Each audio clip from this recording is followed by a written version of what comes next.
Paro mopogre medo nyiedhore kalure gi okang' ma bende gavana ma Homa Bay Gladys Wanga ne okawo mar golo jalupne Joseph Oyugi Magwanga kaka jatend migawo mar pur kod pith. Moko kuom jodak e gwenge mag Mombasa osiro okang' ma kamano ka giwacho ni ratiro mare timo lokruok ne jotelo e kauntino, ka moko to seyo okang' ma kamano ma bende giwacho ni kide kelo pogruok kendo thiro chenro mag dongruok e kaunti ma Homa Bay. George Aoko nigi ler mathoth kauke e kaunti ma Mombasa. Okwamor lweny makoro gore i Homa Bay County mar Oyugi Magwanga to kod Gladys Wanga.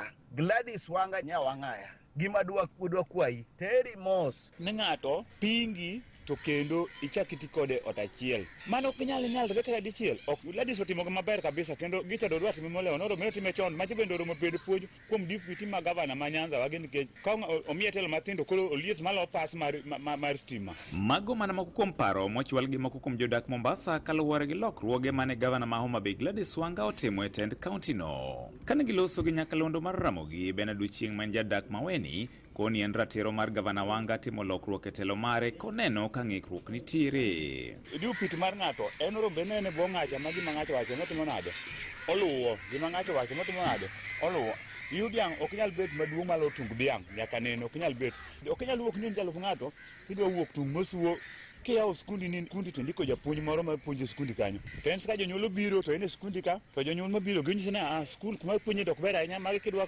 tero gi skul machielo chako chama bet ber biwinjo wachno ditime nade. Kako machielo to jata tije riwruok makedo na tich oganda mar Center for Litigation Trust Julius Ogogo to koni okang' ma kamano chalne ne okawo kaluwore gi pogruok mag siasa. Nyawang'eya gimor po bed nong'e no nitie jok manosebedo deputy party leaders mag ODM oken kende kata San Jogi ne en tok din wang' nati ni koyombi kata ka ng'ato wuok ni dhi campaign ne ng'ano no kunyal bedo kod yufi. Gima kendo dwa penj Nyawang'aya ka koro chopo nati ni ichako dil gi ji kama i ODM waka to ka koro chopo kama koro Mheshimiwa William Ruto owacho ni koro tero Nyanza mwadwaro deputy president tibro nyono wa marom nadi ka koro chopo ne sani en na by election mana matin manyotimre kasebol ema koro chopo kama koro igole kata mna deputy mari ni koro kunyal modhre pi. Hezbon Osumboyo en ja Homa Bay modak Mombasa. Wan wakwayo governor notine jopiny owere gi siasa mang'eny mag ODM.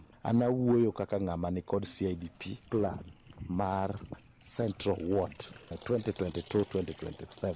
Sani wan gi 4 years nyaka ne yiere kendo osetimo budget 4 to nyaka sani out of the 48 billion Central karachuonyo gimosetimie gi those billions onge. Nitiere oriango onego beno oriang bedo gi modern market kiane dhi time financial year mane king'iyo eye centers manonego bene gero kiamoseger gi mapoko ger kata mana Kibugu kama winjo no dhi go yarambe kata eye center ne mapoko ger kata poko chak kata foundation 4 years down the line. Omiyo wakwayo Madam Governor with due respect notine jopiny weche mag ywaruok kod deputy mare ka ok odware gibiro were 2027 to sani to we yware kod deputy machane democratic right mare mar support ng'ama en bende noneno ni ber. Magi ne giwacho ka John Mbadi mawuok Changamwe to koni jotelo ariyogo onego ket thenge pogruok ma kidek bedo e kindgi mondo mi gitine jopiny nyaka thuolo margi mar telo rum.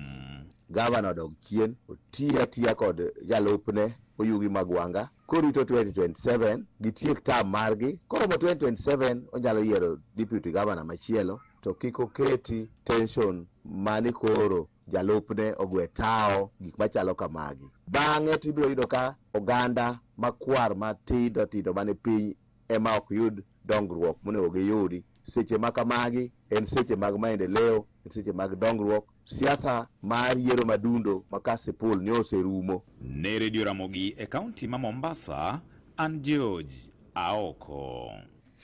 Kawadhi nyime en